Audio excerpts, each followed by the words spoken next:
Okay students, class 7 mathematics exercise number 8.7, जिसमें भी हमने पिछले लेक्चर में क्वेश्चन नंबर 1 और क्वेश्चन नंबर 2 के पहले 3 पार्ट्स ये कंप्लीट करा दिए। अब हम क्वेश्चन नंबर 2 के पार्ट नंबर 4 से स्टार्ट लेंगे। क्वेश्चन नंबर 2 का पार्ट नंबर 4, इसको भी जरा गौर से देखिएगा। क्वेश्चन नंबर 2 का part number 4, 129 by 169 a square minus 2ab plus 169 by 121 b square.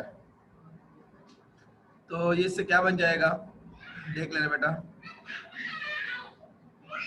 Part number 4, okay, question number 2 का part number 4, 121 upon 169 a square minus 2ab plus 169 upon 121 b square.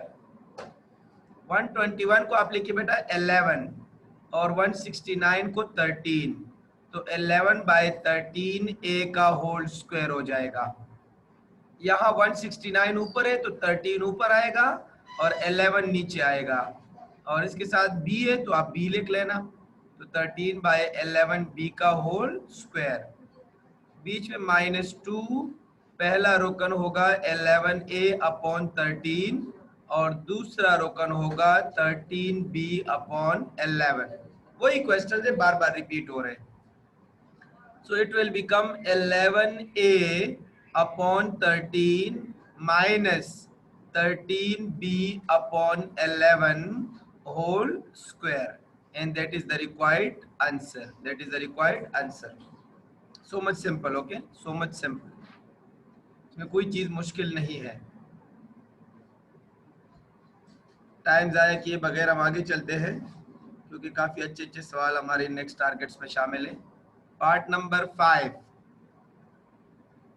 A square x square divided by B square minus 2a x y divided by C plus B square C square B square y square divided by C square.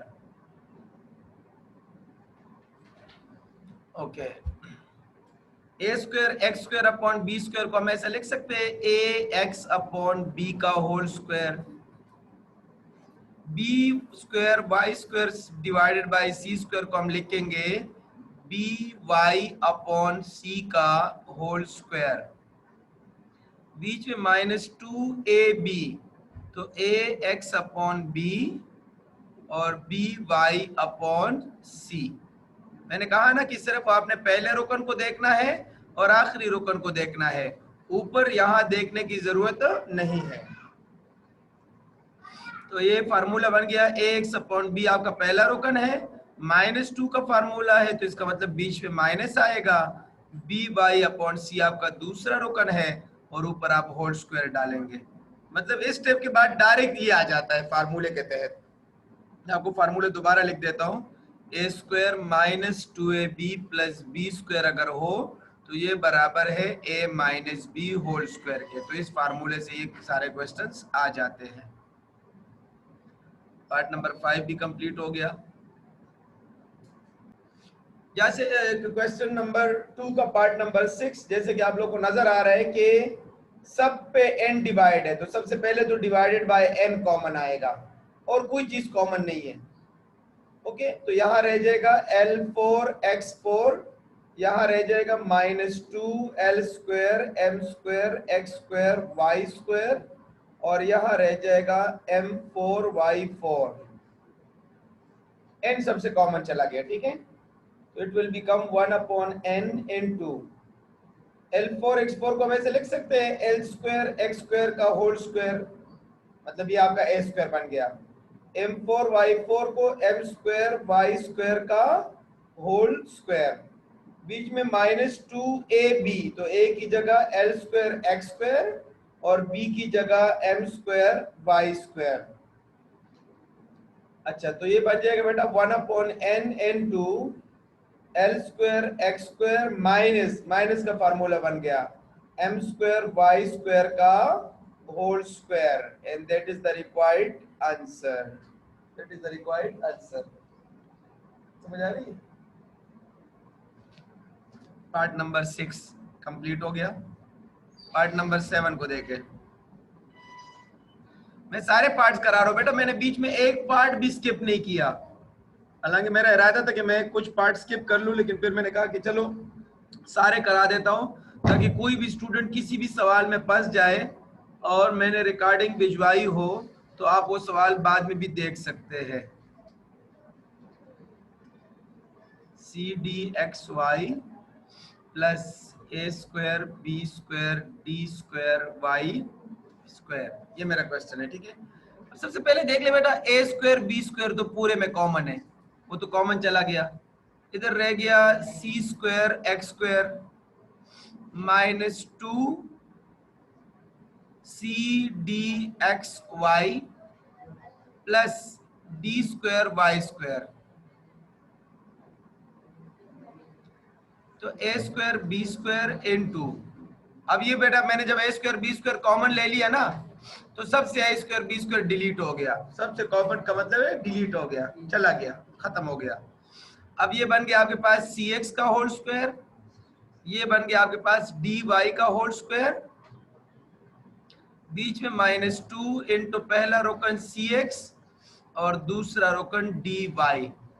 तो ए square B square into C x minus D y का whole square, that is the required answer. ये भी आप लोगों को समझ आ गया. Part number 7 second last part था ये. अब मैं कराने लगा हूं part number 8.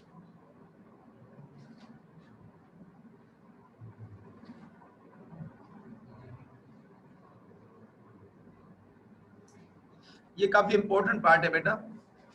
B square x की power 4 divided by C square plus 2b upon A x cube y plus C square upon A square x square y square. अब इसमें सबसे पहले तो तलाश करने की कॉमन कौन कौन सी चीजें हैं. इधर देखिए बेटा, x की पावर 4, x की पावर 3, x की पावर 2, इसका मतलब है x की पावर 2 कॉमन है क्योंकि x की पावर 2 सब में है. b कोई कॉमन नहीं है, सी स्क्वायर कोई कॉमन नहीं है, इसका मतलब यही कॉमन है बस, इसके अलावा कोई कॉमन नहीं है. तो इधर रह जाएगा b square x square upon c square plus 2b x y upon a, क्योंकि एक्स स्क्वायर कॉमन चला गया, और c square y square upon ए स्क्वायर. अब आप इसका फार्मूला बना लें. तो बी एक्स अपॉन सी का whole square plus c y upon a का होल स्क्वायर, बीच में 2ab, तो पहला रोकन बी एक्स अपॉन सी और दूसरा रोकन सी वाई अपॉन ए. तो ये बन जाएगा, अल्लाह आपका भला करे, b x upon c plus c y upon a का whole square, and that is the answer. इस तरह आप लोगों के पास ये वाला एक्सरसाइज कंप्लीट हो गया जिसमें a square plus 2ab plus B square का फार्मूला था. ठीक है,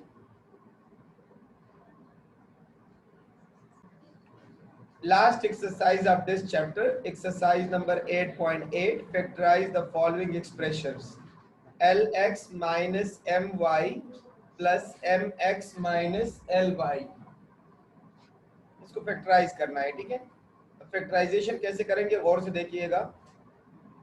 सबसे पहले तो कोशिश करें कि अगर आपके पास कोई चीज कॉमन नहीं आ रहा ना, तो आप रीअरेंज किया करें. पहले भी इस जैसे एक एक्सरसाइज आप लोग पढ़ चुके हैं. तो आप lx को mx के साथ मिला दें और my को ly के साथ मिला दें. अब आपके पास कॉमन बन जाएगा. पहले आप x कॉमन लेंगे तो it will become l plus m, और फिर आप माइनस y कॉमन लेंगे तो it will become m plus l, तो आप l प्लस m भी लिख सकते हैं. तो l प्लस m इधर भी है इधर भी है, तो कॉमन ले लेना. ये बिल्कुल उस पिछले एक्सरसाइज जैसा है जो हमने एक कॉमन वाला एक्सरसाइज किया था. x माइनस वाई यहाँ रह गया, and that is the required answer.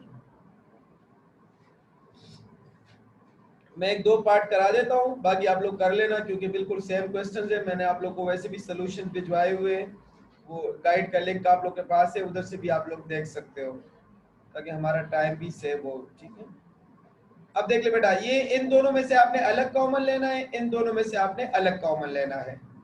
तो 2y इधर भी है, 2y इधर भी है, तो 2y को कॉमन ले लेना, तो it will become x minus 3z, क्योंकि 3 2s are 6, और इन दोनों में से कुछ भी कॉमन ना हो तो 1 कॉमन होगा, तो it will become x minus 3z। So x minus 3z into 2y plus 1, it is the required answer, it is the required answer। बहुत ज्यादा सिंपल क्वेश्चन है, बिल्कुल सिंपल, और जस्ट आपने कॉमन लेना है, कॉमन लेके आपके पास आएगा एक जैसा टर्म, और वो एक जैसा टर्म दोबारा आप कॉमन लेंगे तो अंदर जो भी रह गया वो आपका आंसर, जैसे 2y plus 1। इसके पार्ट नंबर 12 को देखो, जिसका सबसे लास्ट पार्ट है।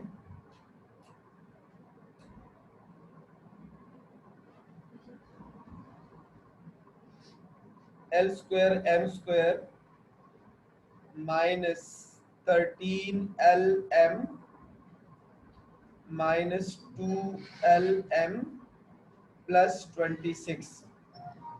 आप इन पहले दोनों में से LM कॉमन ले लें, तो अंदर ब्रैकेट में रह जाएगा LM माइनस 13, और इन दोनों में से -2 कॉमन ले लें, तो ब्रैकेट में रह जाएगा LM माइनस 13, तो it will become LM minus 13 into LM minus 2, बस that is the required answer।